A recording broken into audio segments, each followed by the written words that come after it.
time's going to give us. It's going to be midnight by the time we get back. It's a 3-hour drive. Well, if it really bugged you, Johnny, you wouldn't do it. Look, you think I want to blow a Sunday on a scene like this? We're either going to have to move Mother out here or take the grave back to Pittsburgh. She can't make a trip like this. Oh, tell me she can't. Do you have any of that candy left? No. Just look at this. We remember. I don't. You know, I don't even remember what the man looks like. Johnny, it takes you 5 minutes. Yeah, 5 minutes to put the wreath on the grave, 6 hours to drive back and forth. Mother wants to remember, so we trot 2 hours into the country. She sits at home. Well, we're here now, right? Which row is it in? Well, there's nobody around. Well, it's late. If you'd gotten up earlier. Come on, I already lost an hour's sleep due to the time change. I think you complained just to hear yourself talk. Hey, there it is. You know, I wonder what happened to the one from last year. Each year we spend good money on these, and we come out here and the one from then's gone. Well, the flowers die, and the caretaker, somebody takes them away. Yeah, clean them up, a little spit and polish, sell them again next year. I wonder how many times we bought the same one.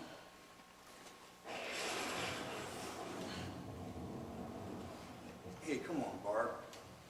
Church was this morning. Come on, Barb. Praying for church, huh? I haven't seen you in church lately. Well, there's not much sense in me going to church, is there? Remember when we were younger and we were out here? And I jumped out from behind a tree, right over there. I scared the living crap out of you, remember?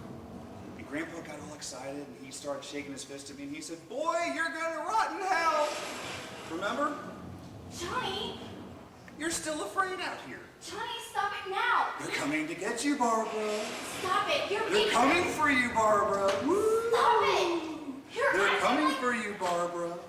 They're going to get you. You're acting like a child. Here comes one now, Barbara. He'll hear you. They're coming for you. Here he comes. I'm getting out of here. Okay. Johnny!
It's all right. Don't worry about them. I can handle them. This gas pump out here is locked. Is there a key?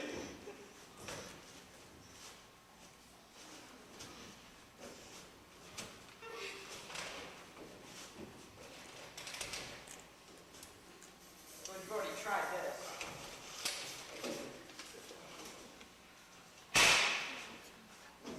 Look, do you live here?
obvious threat to untold numbers of citizens, and because of the obvious crisis which is even more now developing, this station will remain on the air day and night.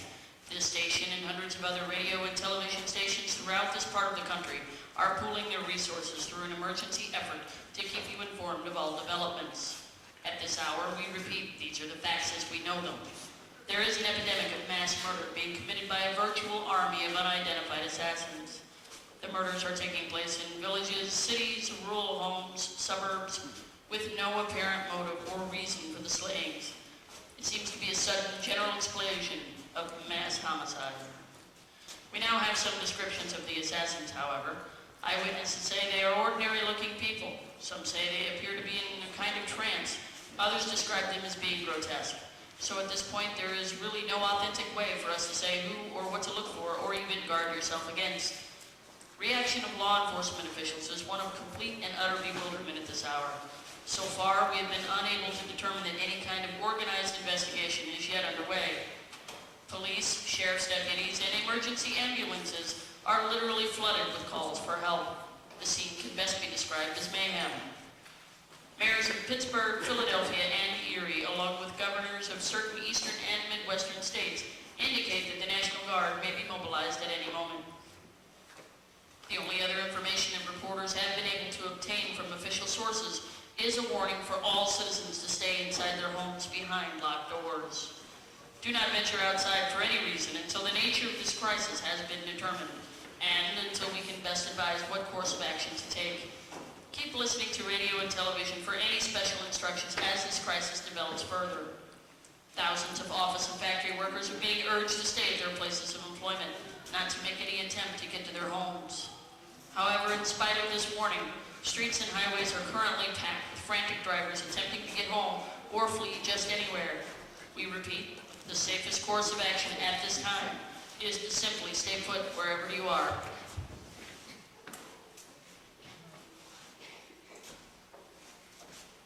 Found a gun and some bullets upstairs. These.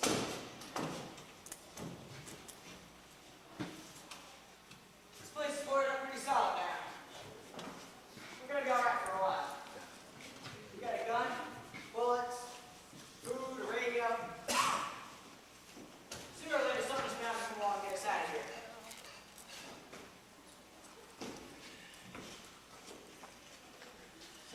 Look. I don't know if you can hear me. But I'm gonna go upstairs now. If anything's trying to get in here, I can hear from up there. I'll be down to take care of it. But you'll be alright for now. Everything's alright for now. Okay? Okay?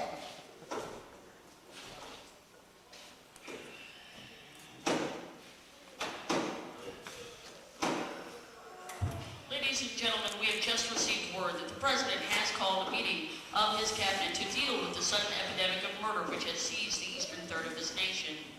The meeting is scheduled to convene within the hour. Members of the presidential cabinet will be joined by officials of the FBI and the Joint Chiefs behind closed doors. White House spokesmen say that there will be an official announcement as soon as possible following that meeting. This is the latest dispatch just received in our newsroom. The latest word also from the National Press Services in Washington, D.C. now tells us that the emergency presidential conference, which we just spoke of, will include high-ranking officials from the National Aeronautics and